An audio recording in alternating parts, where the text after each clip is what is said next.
Second So to the- try the studio that half side past. and move around if you must. Am I live? No, you're not live. Don't worry. But it's recording. All right. Ready? Yeah. There's a clock there, right? Yes. Yeah. Good. Yes, we are. Cool. Acie Lumumba is here, and I wanted to check in with him quickly on what's going on in Zim. How are you, dude? Are you guys live? How are things happening back home? I mean, is everybody in the doldrums again over what's happened with Emerson? Look, the first and most important thing is we're still alive. And in this game, that's the most important currency, right? You have to stay alive to play. Zimbabweans are still in a mess. The mess is getting worse. In fact, just yesterday, headline on the news was government has announced a revision to statutory instrument 64, which says government is now instituting price regulation. It essentially means we're now buying cooking oil in South Africa for 20 cents, selling it for 13 cents in Zimbabwe. So absolute madness. The economy is on a free fall, and meanwhile we are caught up with the Grace Mugabe circus. Yeah, so is this the sacking of the vice president? Is this a play for Mugabe to just usher his wife into the VP role? I think it's a play for the wife to usher herself into the presidency. I think the VP role is undermining the ego of this woman. She is making a play all the way. She is dealing with everybody below her. She's going to get to a point where she has nobody else to fight, and the only thing to get rid of is now her grandfather. So she's going to be getting rid of him next. He's on his way out. She will be our next president. Her grandfather. Now, let's just talk about some things here, because you've been very vocal on Facebook. I've been watching a bunch of your videos. Thank you. You go out there and you say outrageous things. How come they haven't taken care of you yet? Okay, so I think a lot of people misconceive that. First of all, I have been arrested. I've spent more time in prison than Morgan Tsvangirai spent in prison. I spent over 3 weeks in prison 2 times in a row. But my cases also went to court. They tried to take me before the courts. I just happen to have the best legal team in the country. I beat the president of the Constitutional Court when they accused me or charged me with undermining his authority. They lost the case the first time round. They reinstituted it again, and now we're waiting for our next date back to the court. People always ask me how come they haven't dealt with me, and I always say, Gary, that they have dealt with me. They've dealt with the whole country. You know, there is nothing good about the lifestyles we live. There is nothing flamboyant about the lifestyles we live. The whole country is in trouble. I am more afraid of what happens when we don't speak than I am afraid of what happens when we do speak. But you, some people say that you seem to be given a pass by these guys some of the time, and that a lot of people, there's this conspiracy theory that you're still very much ZANU, and that you're there to agitate and to split the opposition. I'm flattered they think I can be that important. I'm flattered they think I can have that much power. I'm not as interested in people who think about what I could be as I am interested in people who understand the job at hand. The job, take me out of the picture. It doesn't change that we still have an over 90% unemployment rate. Whether I speak or I don't speak, we have an over 90% unemployment rate. It doesn't change that we still have Grace Mugabe about to be president in the country. My role in this doesn't matter. What matters is what are Zimbabweans doing about it themselves. The more we get obsessed by personality politics, which is the politics of looking at what is somebody else doing, that's where we miss the plot. What we ought to be doing as a generation is understanding you have an individual responsibility to play your part. And I am playing mine. I'm not going to please everybody, and I understand that. In fact, I am happy not pleasing everybody. I am only interested in making sure when history writes the story, it will say I played my part.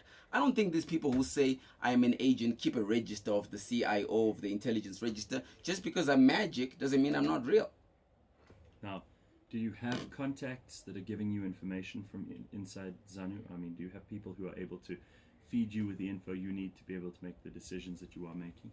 I am very careful. I am very diligent. I am also very succinct in how I access information, and not just from ZANU-PF. I've got information from MDC2. I've got information from all the There's not a single opposition leader in Zimbabwe who I haven't sat down with like this to speak to. And I've tried to get into their minds to understand what they're thinking, and they've tried to get into mine. I speak to all political players. Remember, when I left ZANU-PF, I wasn't fired. I made a conscious decision to leave.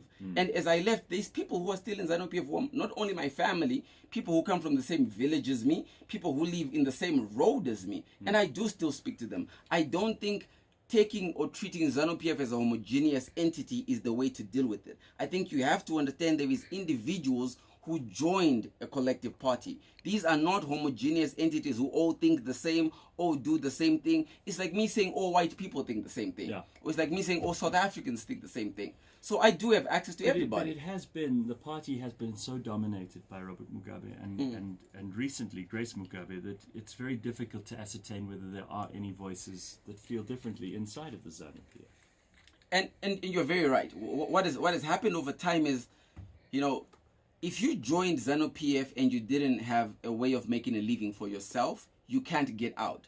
I already had bought my first house by the time I joined ZANU-PF. So when I left, I already knew I have a profession I can chase and I can keep getting an income. The trouble is, everybody else you see who stays in, it's not that they necessarily agree, but if you fired the vice president, for example, what other career can he get into? Yeah. He's got no other option. You fired any of those politicians, understand, in the Politburo. So of the 28 members in the Politburo, only 5 of them have got any qualification.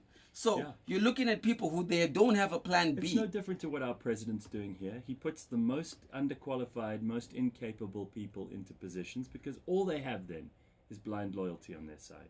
And that's what you have in ZANU-PF. You have an obsessive loyalty that is almost cultish now, where people have to worship the God that pays them. And right now, Grace is God. So what makes her so dangerous? The fact that she is sleeping in bed with the man who is apparently making the decisions. She's got access. So what Mnangagwa has is Mnangagwa captured the state. Mnangagwa captured state institutions and apparatus. What Grace has is she captured the head of the state. So she captured the bedroom. Now, because she's captured the bedroom, she doesn't need the body. She's got the brain. Only until the body collapses, then the brain is collapsed by default. How's he doing? Do we know what his health is? Because we hear all kinds of reports that he's not in the greatest health. We see him sleeping every other time he goes to any major event internationally. We don't see very much of him in public anymore. What do we know about Robert Mugabe? I think what we can clearly ascertain about his health, I mean, the man is moving with a catheter, is moving with a breast brace. So he's not the fittest man in the world. He's 94 years old. So by default, he's not fit. But I don't think his health is the problem with the man. I think health doesn't matter. I think the amount of terms you want to do in office don't matter. We've seen Germany change terms. Angela Merkel is going for a 4th term. We've seen Rwanda do the same thing. I think the real danger or the real trouble, Gareth, is can you do the job? It doesn't matter what your age is. You know, a 19-year-old and a 90-year-old, it doesn't matter. The point is, he clearly can't. Can you get the job done? No, he can't get the job done. His physical well-being, I don't even think he can die of illness anymore. I mean, the man is 94. If you could have died of an illness, it would have happened a long time ago. So I don't think he can die of an illness anymore. I think one morning you go to sleep and you just forget to wake up. You know, I've been to Zimbabwe a couple of times. It seems to go up and down. It's always teetering on the brink, never quite hit the brink. Quite hits the brink. It always seems to me that something pulls it back from the abyss. People continue to live there. You say 90% unemployment. How much worse does it have to get in Zimbabwe before something happens? I think it's a generational awakening that has to take place. The trouble with Zimbabwe is very psychological more than it is political. So if you're a white Zimbabwean born in Rhodesia, you never got the chance to understand how to progress or transition into Zimbabwe. If you're a black Zimbabwean born into Rhodesia, you also went from Ian Smith to Robert Mugabe. If you're a black Zimbabwean or white Zimbabwean born in Zimbabwe in the new dispensation, you also were never really given a chance to know anything else except this father figure. So my whole life, for example, I've looked at Robert Mugabe as my father. I've never been taught to look at him in any other way. So we continue to look upwards, waiting for a direction to come downwards. And until we get out of this psychological complex where we think we are not worth anything outside of what our leaders tell us, we are going to remain stuck. Zimbabweans now have to rise. I'm sure you have Zimbabweans here, and what you'll notice about them is they're always the sharpest. They're always the smartest, always willing to outwork everybody. The trouble is we need to start believing in ourselves as much as we believe in other people. When that generation rises, I call it class of 2018, that is the game changer. The generation that understands we have more to fight for in the future than we have to look back from the past. Acie Lumumba, thank you so much. Gareth, it's always a pleasure. Thank you so much, man. Cool. That was terrific.